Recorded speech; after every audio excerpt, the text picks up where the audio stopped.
ऐसा भी नहीं है कि आपका पेट भर चुका, बोला महाराज जी बन गए, और महाराज बनने के उपरांत भी बोले मेरी चर्या हो चुकी है, और मेरी चर्या के बाद तुमको भूख की वेदना समाप्त हो चुकी है। भूख की कितनी पीड़ा होती है, और दूसरे साधक के बारे में तुम्हारा सोच ही नहीं जाता है। इसका मतलब तुम ये मत सोचो मैं धर्मात्मा हो चुका हूँ, ये मत सोचो मैं बिल्कुल निष्फल हो चुका हूँ। तुम स्वार्थ से भरे हुए हो। बगल में बैठा साधु को कोई देख नहीं रहा है, तुम्हारे पास हजारों की भीड़ खड़ी हुई है, आप इतना भी तो सोच सकते थे। दुनिया की बातों में इशारा करना जानते हो, एक हल्का संकेत कर सकते हैं, भैया आप उनको भी देख लो।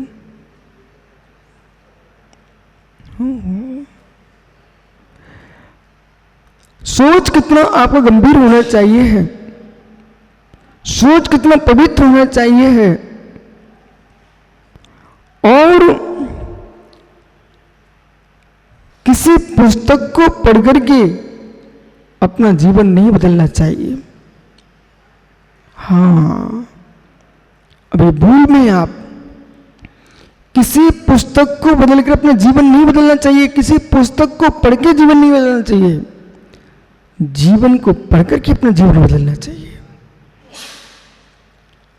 आपने अपना जीवन पढ़ा ही नहीं है, स्वयं के बारे में कुछ जाना ही नहीं है, वो तो आपने पुस्तक पढ़ी है, वो पुस्तक में दूसरे का जीवन लिखा, वो तुम्हारा जीवन नहीं था।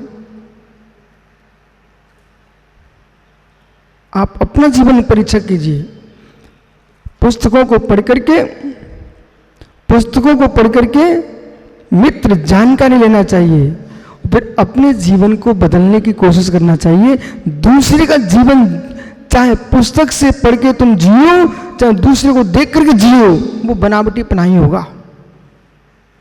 बहुत सारे ऐसे लोग मिल जाएंगे आपको जो दूसरे को देख करके जीते हैं, स्वयं की योग्यता है नहीं बेटा। दूसरे को देख करके जीते हैं, पर दूसरे को देख के जीने वाला पूरा नहीं जी पाता ना, कचड़ा होता है, क्योंकि तेरा स्वयं का जीवन अलग है। आप दूसरे का जीवन जी रहे हो ना, दूसरे का जीवन जी रहे हो, उसमें अध कचड़ा पर रहता है। बोले क्यों रहता है?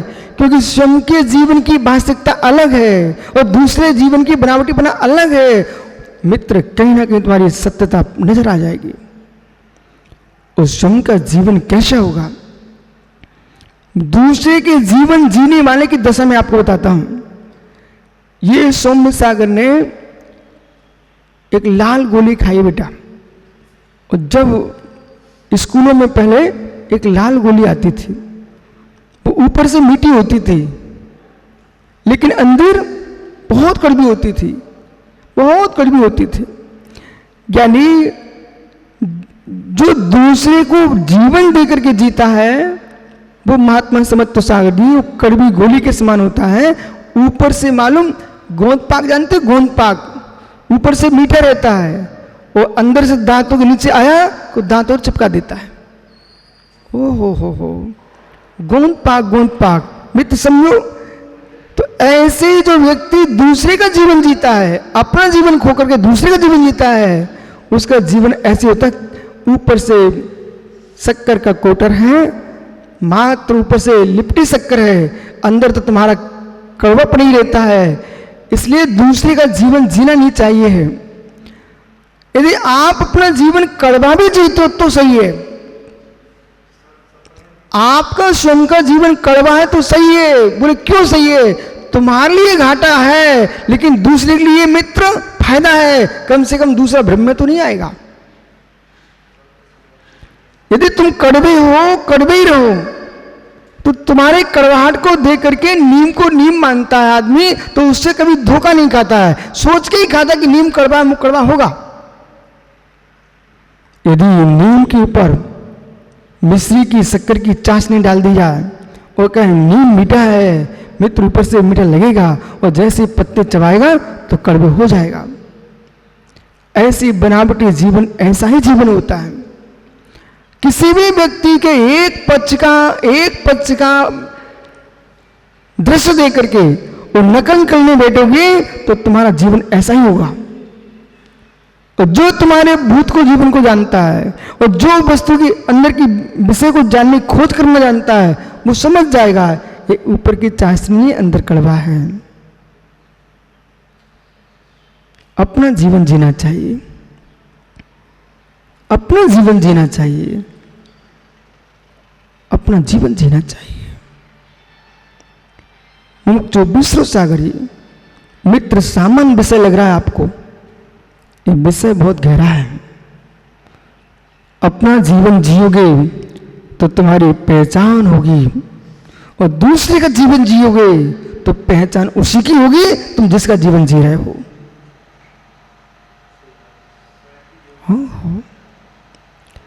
नारायण कृष्ण ने राम का पाठ नहीं किया, उन्होंने अपना जीवन जिया है तो कृष्ण का अपना जीवन चलता है। राम ने अपना जीवन जिया है इसलिए राम का अपना जीवन चलता है। तीर्थंकर ऋषभदेव ने मित्र किसी जगत के दूसरे का नकल नहीं किए, अपना जीवन जिया है। अरबों खरबों वर्ष व्यतीत हो चुके हैं भारत की भूमि पर भगवान ऋषभदेव को हुए, लेकिन आज तक की तारीख में तीर्थंकर ऋषभदेव की गाथा को वेद पुराण गा रहे हैं। अपना जीवन सीखो, अपना जीवन जीना सीखो, अपना जीवन जीना सीखो। नकल जो होती है वो मित्र, वो असली नहीं होती है। आगमों को अध्ययन करना चाहिए, ग्रंथों को पढ़ना चाहिए, और ग्रंथों को पढ़ करके जिसमें दूसरे का चार देखा है वैसा ही नकल मत करिए। मैं असली जीवन कैसे बनूं उसका निर्णय करना चाहिए। इसलिए आदर्श पुरुष जो होता है वो आदर्श ही होता है। आदर्श पुरुष का जीवन तुम जी नहीं सकते हो, तुम थोड़ा पागल कोई जगह तो मिल नहीं सकता है। आदर्श का तो दर्पण, आदर्श नहीं ऐना, आदर्श नहीं दर्पण। दर्पण को देख के दर्पण बनना चाहे तो जड़ हो जाओगे। आदर्श यानी सुब्रत सागर, आदर्श मतलब दर्पण। आदर्श बनाना चाहिए, आदर्श नहीं बनना चाहिए। आदर्श बनाना चाहिए, आदर्श नहीं बनना चाहिए, आदर्श होना चाहिए। दर्पण जो है तुम्हारे कालमा को बताता है, न चेहरे पर कालमा बनाता है न चेहरे की कालमा मिटाता है। मित्र आदर्श कर समझिए, आदर्श नहीं दर्पण। न तो हिमांशु तुम्हारे चेहरे में कालमा लगाता है न कालमा मिटाता है, कालमा बताता है। न आपका चेहरा गोरा करता है न काला करता है। गोला काला यदि है उसे मिटाता भी नहीं है, मात्र जनाता है। आदर्श पुरुष तुम्हारा जीवन नहीं हो सकता। जिसे तुमने आदर्श बनाया है वो तुम्हारा जीवन नहीं हो सकता है।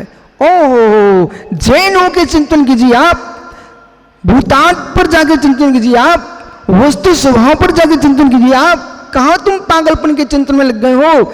आदर्श को देखा जाता है, आदर्श में झांका जाता है, लेकिन कालमा लगी तो तुम्हारे द्वारा है, मिटेगी तुम्हारे द्वारा है। ऐसे तीर्थंकर महावीर स्वामी को मैं आदर्श मानता हूं अपना। कुंद कुंद आदि महान आचार्यों को, गुरु भगवंतों को आदर्श मानता हूं मैं, लेकिन उन आदर्शों के अनुसार मैं जीता नहीं हूं, मैं अपने आदर्श को बनाता हूं।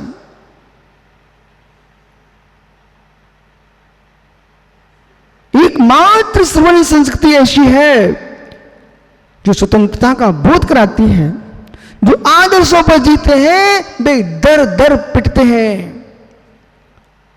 हो बनिए आप आदर्श, बनिए आप आदर्श। और बोले अपने चेहरे को कान जैसा चमकाइए, कांच जैसा चमकाइए। तुम कांच जैसा चमक नहीं पाओगे, लेकिन दुनिया में लोग आपको ये जरूर कहेंगे पागल आदमी है, गाल को और घिसे जा रहा है, वो चमकने वाले नहीं कांच जैसे। अरे कांच में दिख सकते पर कांच में जैसे चमकेंगे नहीं। ऐसे आप तीर्थंकर महावीर नहीं बन सकते हो। तीर्थंकर महावीर के आदर्शों को स्वीकार करके आप अपना आदर्श निरूपित कीजिए, आप अपनी भगवत्ता को प्रकट कीजिए। सबकी योग्यताओं पर दृष्टिपात करो। 24 तीर्थंकर अनंतानंद 24 हो चुके हैं, लेकिन अनिल 24 तीर्थंकर एक से नहीं थे। क्या कह रहे बोले महाराज, हाँ जिस दिन आप सबको सत्य का ज्ञान हो जाएगा आप भी ऐसे ही कहोगे। 24 तीर्थंकर एक से नहीं थे, अवगाहना में एक से नहीं थे, चेहरे में एक से नहीं थे, सबके चेहरे अपने नामकर्म के नियोग से थे। अवगाहना छोटी बड़ी थी, स्वभाव जो व्यक्ति का स्वभाव होता है उनका अपना स्वभाव था। तप साधना का मार्ग एक सा था, तप साधना का मार्ग एक सा था। मित्र सर्वज्ञता की सिद्धि सदृश थी, केवल्य सदृश था, निर्वाण की उपलब्धि सदृश हुई है, आत्मा का आनंद सदृश हो चुका है। लेकिन फिर भी जब वो संसार में संसारी थे, साधना एक सी होने पर भी अपने अपने स्वभाव अलग थे। इतने मुनिराज यहां पर हैं, सभी साधक हैं, फिर भी एक व्यक्ति का जो स्वभाव है वो अपना अपना है। और जो दूसरे के स्वभाव के अनुसार जीना चाहता है वो मित्र जीत नहीं पाएगा। नकल करके उसी की प्रभावना करेगा, तेरा कुछ भी नहीं बचेगा। जो भी पुरुष दूसरे की नकल करता है, जो भी पुरुष दूसरे की नकल करता है, वो मात्र सामने वाले की याद दिलाता है, लेकिन अपनी सत्ता को खो देता है। तुम बहु रूपों में नाम तो आ सकता है, सम्राट का रूप बना सकता है, सिंह का रूप बना सकता है बहुरूपिया, लेकिन बहुरूपिया न सम्राट हो सकता है न सिंह हो सकता है। इसलिए मैं बिल्कुल इस पक्ष में नहीं हूं सारस्वत जी कि आप दूसरे की नकल करके जियो, अपनी योग्यताएं हासिल करो।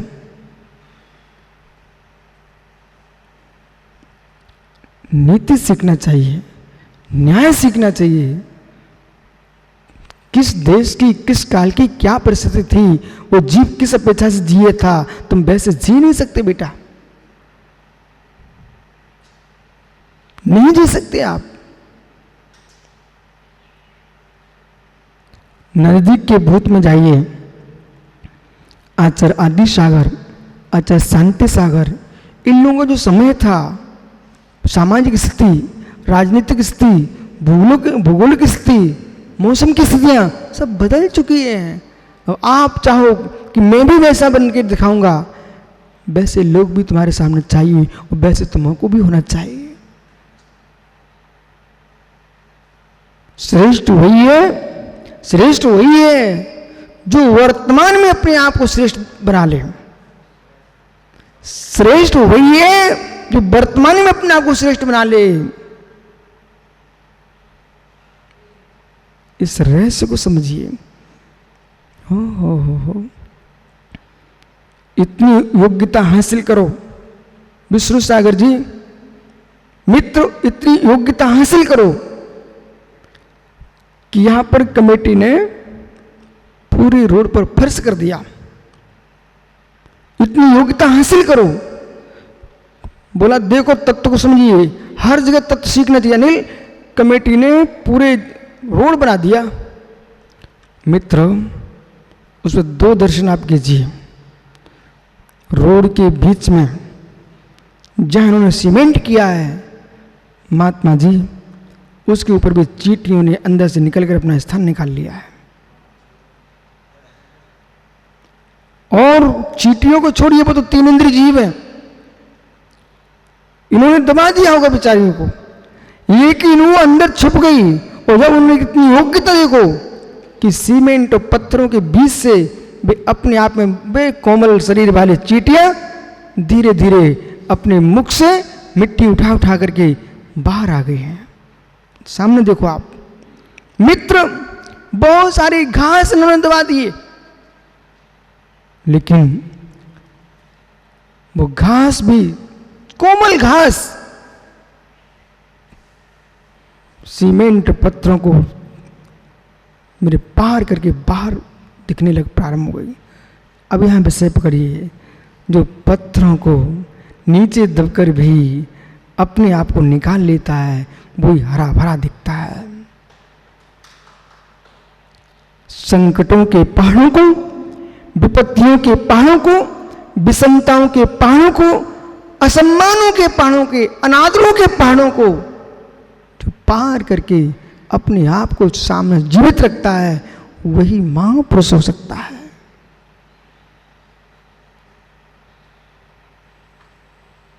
इतना वीरंतरा क्रम का क्षोभम चाहिए, इतना उपशम भाव चाहिए, इतनी समता चाहिए है।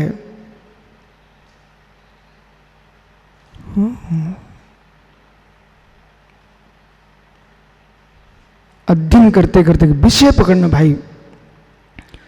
तीर्थंकर ऋषभ देव का मैं व्याख्यान उनके जीवन के बारे में पढ़ रहा हूं। आदि प्राण का स्वाध्याय करते करते एक सूत्र तुम्हारे मस्तिष्क में गूंजना चाहिए। अशोक भैया, ये आदिनाथ का वर्णन है, ये तीर्थंकर का व्याख्यान है, ये मेरा व्याख्यान नहीं है। अध्ययन में इसलिए कर रहा हूं, पुराण पुरुषों का चारित्र्य पढ़ करके पुण्य की उपलब्धि होती है। पुराण पुरुषों का व्याख्यान सुनने से पुण्य की प्राप्ति होती, पाप का क्षय होता, तत्व का निर्णय होता है।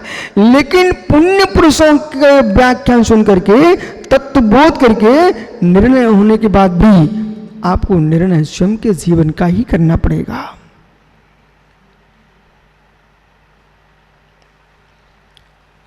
एक बार मैं आदि प्राण पढ़ रहा था सुब्रत सागर, वो आदि प्राण पढ़ते पढ़ते शाम के 8 बजे आदि प्राण पढ़ रहा था। एक घास की टपरिया के अंदर बैठा बैठा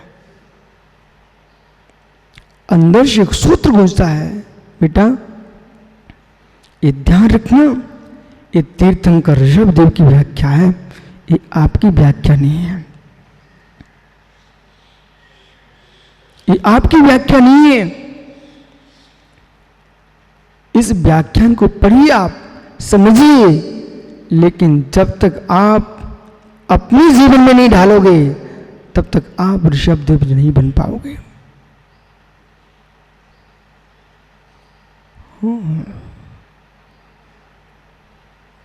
पर ढलना ऐसे, ढलना ऐसे, ढलना ऐसे जैसे मिट्टी का गीला घट, गीली मिट्टी ढलती है, और गीली मिट्टी ढलने के उपरांत जब मटका बन जाता है, सूखने पर और पकने पर फिर मित्र नहीं ढलती।